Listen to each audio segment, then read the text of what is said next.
네, 안녕하십니까. 인천일보TV 초대석 이용훈입니다. 올해는 1991년 이후 지방의회가 부활한 지 30년이 되는 뜻깊은 해죠. 그래서 오늘 특별한 분을 모셨습니다. 제10대 경기도의회 후반기 더불어민주당 대표의원이시자 이 전국광역의원협의회 대표로 활동 중이신 박근철 의원 모셨습니다. 반갑습니다. 네, 반갑습니다. 네.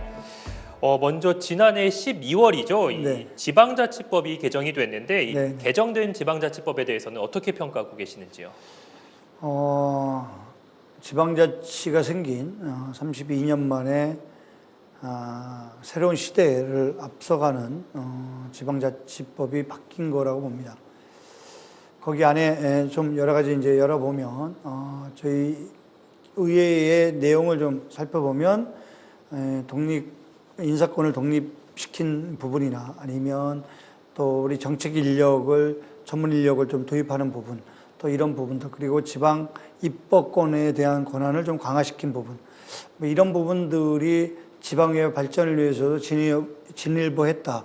이런 측면에서는 참 다행스럽다고 생각이 드는데, 네. 그러나 풀뿌리 그 자치의 근간인 주민자치회의 규정에 대한 부분을 삭제한 부분, 또 이런 미진한 부분들과 지방의회의 권한 강화에 대한 부분들, 이런 또 아쉬움이 좀 있다, 이렇게 좀 말씀드릴 수가 있고요. 정책 인력의 도입은 상당히 좀 확대가 돼야 되는데도 불구하고 전체 저희가 경기도 도의원들이 142명입니다. 전국으로 따지면 829명이고 근데 그 142명의 인력 중에 내년에 4분의 1, 그리고 후년도 2023년에 2분의 1 정도밖에는 인력이 보강이 안 돼서 그런 좀 미진한 부분이 좀 안타깝다는 말씀을 좀 드릴 수 있고요. 네. 지방자치단체가 아직도 중앙정부에 귀속되어 있는 것처럼 비춰지는 부분은 이제는 좀 벗어나야 된다. 네. 그리고 지방자치법이 한쪽으로 쏠려서는 안 된다라는 게 조금 미흡하지 않을까, 그런 좀 아쉬움이 있습니다. 네. 네. 뭐 전체적으로 종합해 보면은 인사권이 독립이 되고 정책 지원에 대한 전문 인력이 도입된 거는 반가운 일이지만 이 정책 지원, 결국 이 민생을 책임지는 이 정책을 만드는 일이잖아요. 그렇죠. 그에 대한 지원 인력이 조금은 아쉽다. 네. 그리고 또 주민자치회 규정이 삭제된 부분이 조금 아쉽다. 뭐 이렇게 평가하고 계시는군요. 네, 이 박근철 의원께서는 여러 매체나 또 자리에서 이 지방의회의 역할론에 대해서 굉장히 많이 강조를 하신 걸로 알고 있어요. 오늘 이 자리에서도 간단히 소개를 해주신다면요. 우리가 이제 국회와 중앙정부를 보면 국회가 있고 중앙정부가 있죠. 그러면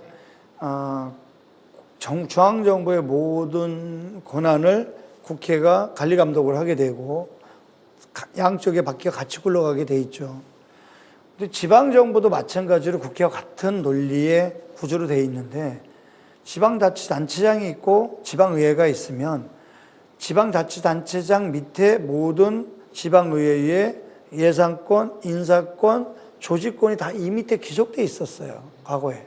요번에 이제 지방자치법이 바뀌면서 일부의 인사권 독립이 조금 된 거고, 아직도 조직권이나 예산권은 지방자치단체장 밑에 있습니다.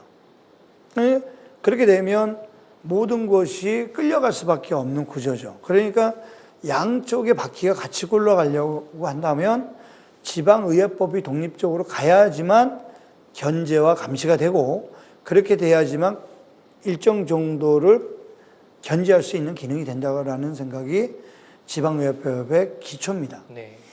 앞으로는 그 지방의회법은 기본 틀이라는 생각이 듭니다. 풀뿌리 민주주의의 기본적인 자치분권의 시대에는 무엇보다도 지방의회가 지방자치단체와 지방정부라고 표현을 해도 될 것 같은데요. 지방정부와 지방의회는 독립적으로 구성되고 독립적으로 운영돼야 된다. 이것이 제가 바라는 지방의회법의 기초입니다. 그렇군요. 네. 이 지방자치가 건전하게 건강하게 네. 운영이 되기 위해서는 이 지방의회가 견제의 역할을 해줘야 그렇죠. 되는데, 그러기 위해서는 이 예산권이라던가 이런 좀 권한이 조금 더 의회 쪽에 힘이 들어가야 된다. 뭐 이런 독립적으로 운영이 돼야 되는 시스템이 돼야 된다고 봐야죠. 국회처럼. 네. 그렇군요. 이 한편에서는 네. 이 지방의회에 대한 이 회의론도 제기되고 있는 게 현실이긴 합니다. 네네. 구체적으로 말씀드리면은 이 지방의회가 정당 정치의 귀속이 되면서 아까 말씀하신 부분처럼 조금 이 정당 정치의 이 귀속이 된다, 매몰된다 이런 표현도 있고 조금 더 극단적으로 말하면은 이 지방의원에 대해서 이 중앙당이 공천을 하지 말아야 된다 네, 이런 네. 의견도 있는데 이에 대해서는 어떻게 네. 생각하고 계시는지요? 사실은 이제 일부가 그런 말씀하시는 거 충분히 저도 일리가 있다라고 생각이 듭니다. 네. 그렇지만 지방의원이라는 부분을 사실 기초 단위, 그러니까 예를 들어서 기초의원과 광역의원과 저희는 이제 중앙정부에는 국회의원과 세 가지로 나눌 수 있죠. 네. 그런데 이것을 지방의원이라고 해서 중앙에 있는 광역의원과 기초의원을 이제 묶어서 이제 거의 이제 지방의원이라고 하는데 기초의원의 역할은 동네, 그러니까 내 지역의 동네 일을 하는 역할이죠. 그리고 자치단체장이 그 권한의 90% 이상을 갖고 있습니다. 어쨌든 정당 정치를 하는 틀을 갖춰야 되는데도 불구하고 그렇지 못한 부분이 많기 때문에 이 부분 때문에 기초의원들 같은 경우는 동네 민원이나 동네 분들의 일을 하다 보니까 정당 정치가 굳이 필요한 것인가라는 회의적인 부분도 많고 또 한쪽에서는 의원이 됐으면 정당의 색깔과 정당의 의견과 정책을 갖고 거기에 맞는 틀에 일을 해야 된다. 개인이 아무리 노력을 하려고 해도 되지 않는 부분이 되지 않을까라는 생각이 들어서 근데 그 부분에 대해서는 회의력도 있고 좋은 면도 있는데 제가 보는 관점에 지방의회는 지금도 정당 정치를 해야 된다는 게 맞죠. 우리나라는 양당 체제로 돼 있고 정당을 통해서 선거법에서도 정당을 통해서 나오게끔 돼 있는 부분이 있기 때문에 정당을 통해서 출마를 했으면 거기에 또 정당을 통해서 제가 민주당을 통해서 의원이 됐으면 최소한 그 당에 맞는 정책과 그 당에 맞는 색깔을 갖고 의원으로서 역할을 해야 된다는 게 맞다고 생각하는데 저는 개인이 만약에 무소속으로 정당이 아닌 상태에서 하게 된다면 그거는 힘에 의해서 큰 자치단체에 의해서 끌려갈 수밖에 없다. 그래서 정책 인력도 없고 정당의 정책 인력과 정당의 색깔을 갖고 있는 부분들의 고민도 같이 하게 되고 또 하나로 묶어서 같은 생각을 갖고 있는 분들끼리 그 정당에 맞는 정책과 거기에 맞는 노력이 필요하지 않을까라는 생각이 듭니다. 그래서 정당 정치에는 국회든 중앙이든 지방이든 저는 같이 정당 정치가 필요한 게 우리나라 정치 형식이 아닐까 싶습니다. 그렇군요. 결국 지방의회 의원이라도 네. 어떤 조례나 이 정책을 발의하기 위해서는 정당에 따라서 좀 힘을 좀 받아야 된다. 그렇다고 그렇게 이해를 하면 될까요? 네, 그렇게 보시면 될 것 같습니다. 알겠습니다. 현재 이 교섭단체 대표의원 협의회장직을 맡고 계신 걸로 알고 있는데요. 이 경기도 의회는 실질적으로 이 교섭단체를 인정을 하고 있는데 사실 이 교섭단체, 지방의회의 교섭단체라는 게 법제화가 되어 있지는 않은 걸로 알고 있어요. 지방의회에서 이 교섭단체는 어떤 역할을 하는지 그리고 또 이 법제화가 된다면 어떤 점이 달라질지 이거 좀 궁금한데요. 좀 전에도 설명을 제가 드렸을 텐데 국회 우리가 TV에 보면 국회 밑에 교섭단체 그렇죠. 원내대표가 있고 또 교섭단체 원내대표의 모든 정책과 일은 중앙정부, 정부하고 일을 하게 되죠. 당정청이라고 해서 청와대와 정부와 당이 같이 논의하는 구조가 거의 국회는 교섭단체를 통해 정당정치를 통해서 하게 되죠. 네.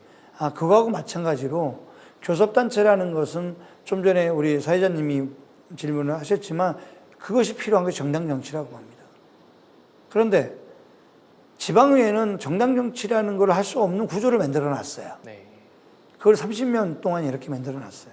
그런데 경기도 의회만 전국의 17개 시도 중에 교섭단체라는 이름의 명칭은 다 갖고 있지만 이 권한과 역할이 거의 없습니다. 그런데 경기도 의회가 그 권한과 역할이 국회에 비슷하게 거의 따라 올라갔죠. 조례에 의해서만. 법제화는 없습니다. 그런데 그 법제화라는 것은 결국은 뭐냐? 지방의회법을 만들지 않는 한 그 법 제안은 될 수 없다. 네. 그러면 저희들은 권한보다는 역할이 많습니다. 예. 제가 교섭단체 대표인데 대표의 역할은 정책을 담고 도민들의 생각을 담아서 정책을 담고 그 정책을 담아서 집행기관과 논의하고 그래서 도민들의 생각들을 그대로 좀 반영될 수 있는 것이 교섭단체 역할이죠. 한쪽에 집행기관이 편성권을 가졌다고 해서 그 편성권을 가진 분들에 의해서 끌려가는 의결권을 가져다 끌려가는 시대가 아니라 의결권을 가진 우리들의 생각도 담기고 또 편성권을 갖지는 않았지만 우리들도 정책 제안을 할 수 있는 그런 구조적인 부분이 교섭단체 역할이다. 그렇게 보시면 될 것 같고 이 역할을 제가 17개 시도에 있는 전국에 있는 대표님들 또 전국을 제가 3번을 다녔거든요. 그래서 그분들을 다니면서 경기도에 책자도 만들고 그 설명도 하고 이제는 저희들끼리 소통도 해서 우리들이 갈 길을 우리 스스로가 만들자. 그래서 중앙에 있는 지방의회법을 통해서 이제는 그 만들 시대가 왔다라는 생각이 듭니다. 네, 결국 같은 맥락으로 이해를 하면 되겠네요. 네. 이 주민들의 이 좀 민생을 좀 더 낫게 하기 당연하죠. 위해서는 지방의회의 권한이 조금 더 강화가 돼야 되고 좀 독립성을 가질 필요도 있고 네. 그러기 위해서는 정당의 힘을 좀 더 빌려야 되고 네. 좀 교섭단체로서의 역할도 할 수 있게끔 이루어져야 결국 주민의 삶이 좀 더 나아질 수 있겠다. 이렇게 자치분권의 시대에는 주민들이 스스로가 주민들이 먼저가 돼야지 행정이 먼저가 돼서는 안 된다. 그렇죠. 그런 말씀을 드립니다. 네, 이 박근철 의원께서는 정책협의회 회장직도 맡고 계신 걸로 알고 있어요. 네네. 뭐 여러 곳에서 정말 큰 역할을 하고 계신데 이 정책협의회가 정확히 어떤 역할을 하는 것인지도 좀 궁금한데요. 정책협의회는 이제 후반기, 그러니까 정책협의회는 10대, 저희가 이제 10대인데요. 네. 10대 전반기 이 대표도 정책협의회를 제안을 해서 시작을 했지만, 이제 후반기에 와서는 정책협의회를 뭔가 좀 새롭게 다지기 위해서 제가 대표가 되고 나서 협치수석이라는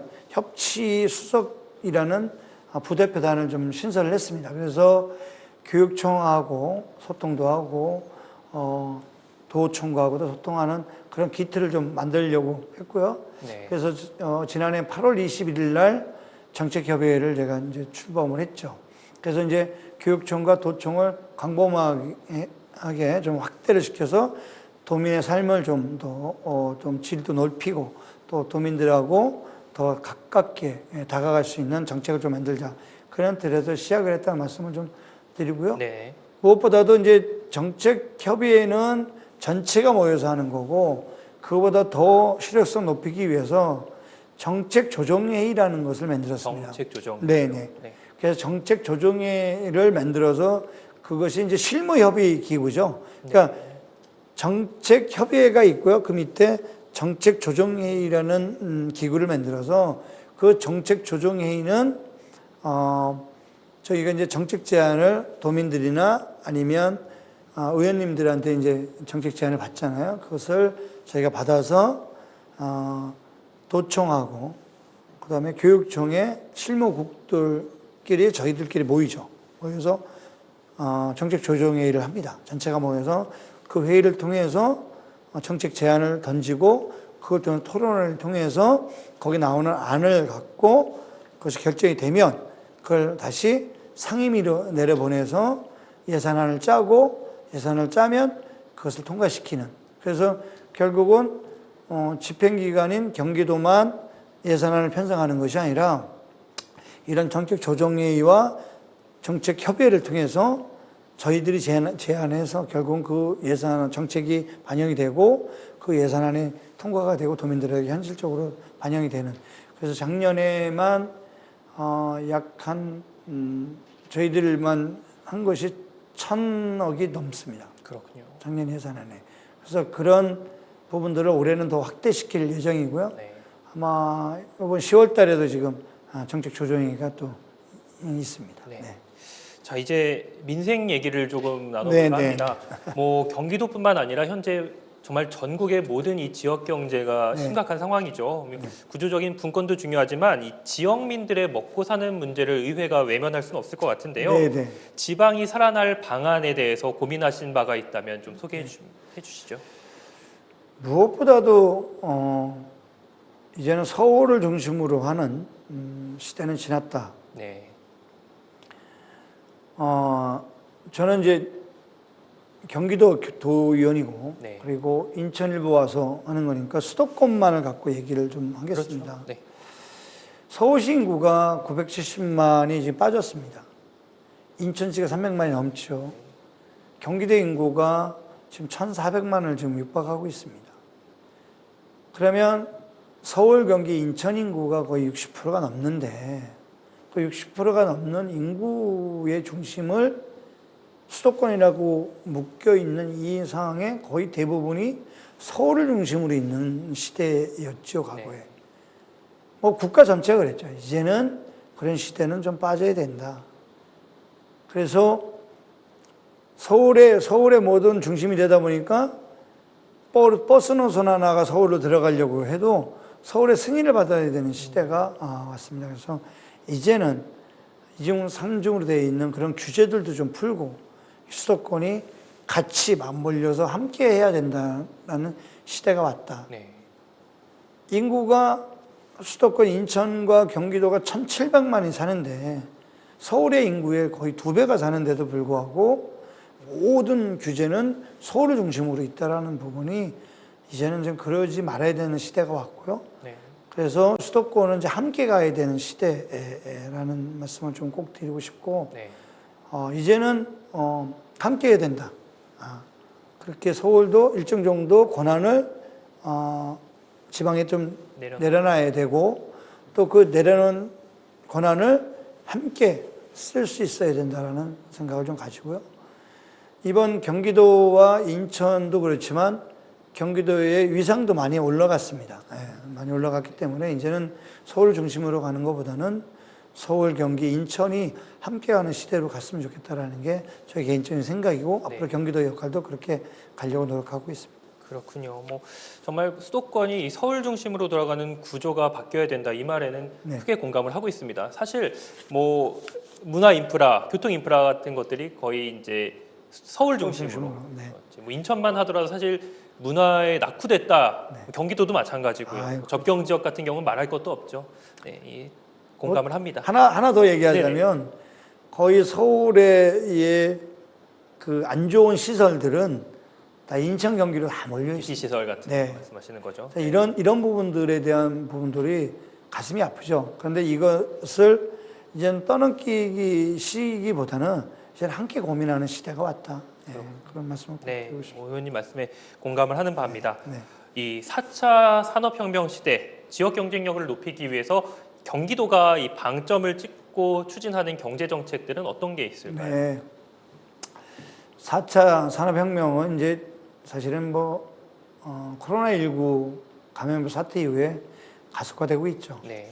이 비대면이 수요가 이제 증가하면서 디지털 경제 시대가 전환이 됐다고 생각이 들고요. 네. 환경이나 그린 산업에 대한 투자 선택이 아니라 이제는 생존과 삶의 질을 위해서도 필요한 시대고 절대적인 요소라는 생각이 듭니다. 사실 4차 산업혁명 시대는 인공지능이나 디지털 분야의 이 기후위기에 맞물려서 저탄소 산업을 중심으로 하는 산업이 경기도의 중심이 좀 되고 있고요. 네. 정부에서도 4차 산업혁명으로 인해서 한국판 뉴딜 사업을 시행하고 있는데 경기도도 뉴딜 정책을 지금 시행하고 있고 네.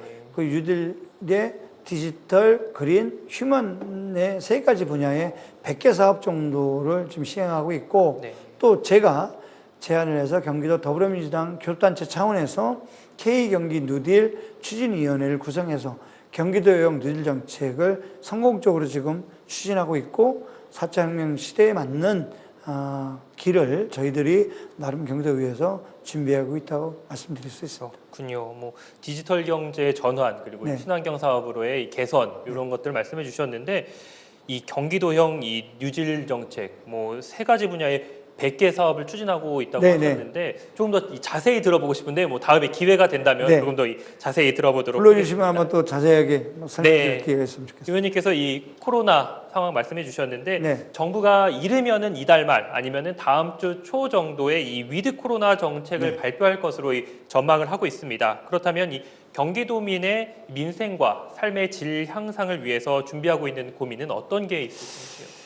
사실은 이제 지난 1월서부터 사실은 이제 코로나19 확산의 고강도 사회적 거리두기를 시작했죠. 고강도 사회적 거리두기 때문에 사람과 사람 만나는 것도 하다 보니까 여러 가지 경제적인 어려움, 그리고 자영업자들에 대한 어려움, 그리고 무엇보다도 직능단체들, 모든 단체들이 다 어렵고 국가 전체가 어려움에 속해 있다고 생각이 듭니다. 백신 접종률이 어느 정도 이제 확보가 되면, 그렇게 되면 이제는 위드 코로나 시대를 준비해야 된다는 것이 본인의 생각이고, 뭐 그 생각이 저뿐만 아니라 모든 사람이 마찬가지라고 생각이 들고요. 경기도의회도 그것을 위해서, 경기도가 지금 자영업자가 약 한 소상공인 그리고 중소기업까지 70만이 넘는데요. 네. 이분들을 위해서 좀 다양한 방법의 정책들을 저기에 제안하고 있고요. 이런 부분들을 전체 의원들에게 이번에도 정책 제안을 받고 또 이런 부분들의 의원님들에게 당 정책위원회에서도 역할을 하고 상임위에서도 그 역할을 해서 저희가 경제적인 취약계층이나 소상공인들이나 직능단체의 어려운 부분들을 좀 많이 받아서 위드 코로나 시대 어느 정도 일정 정도 이제는 코로나가 좀 맞물려서 같이 가야 되는 시대라고 한다면 현실적으로 좀 생활할 수 있는 그런 시대에 맞는 정책들을 담고 예산을 담아서 그런 시대에 맞는 정책을 좀 마련하려고 합니다. 그래서 좀 전에도 뭐 정책조정회의, 정책협의회를 통해서 끊임없이 집행기관과 경기도는 같이 고민하고 있다. 이렇게 좀 말씀드릴 수 있습니다. 네. 70만 소상공인 중소기업 종사자들에 대해서 이 안타까운 심정도 말씀해 주셨는데 이 코로나19가 이 종식이 될 수 없다면 이 코로나19를 최대한 안전하게 안고 이 공존할 수 있는 방안을 모색해 하고 계신다 이렇게 말씀하셨는데 맞습니다. 네, 뭐 공감하는 바이고요. 마지막으로 이 도민 여러분께 그리고 시청자 여러분께 전하고 싶으신 말씀 있으면 전해주시죠. 이번 그 9월 15일 날 끝난 354회 임시회를 거치면서 전도민 재난지원과 관련해 힘이 많이 들기도 했습니다. 또 고민도 적지 않았습니다. 무엇보다 도민만을 바라보고 대승적으로 판단하고 협력해준 우리 132명의 동료 의원들에게 감사한 말씀을 드립니다. 또 전국 최대 광역의회 대표의원의 역할이 쉽지 않은 길이긴 하지만 오직 도민만 바라보고 마지막 남은 임기까지 거친 물살 거르러 올라가는 연하들처럼 최선을 다할 것입니다. 정치인의 박근철은 벽난로라고 생각이 듭니다.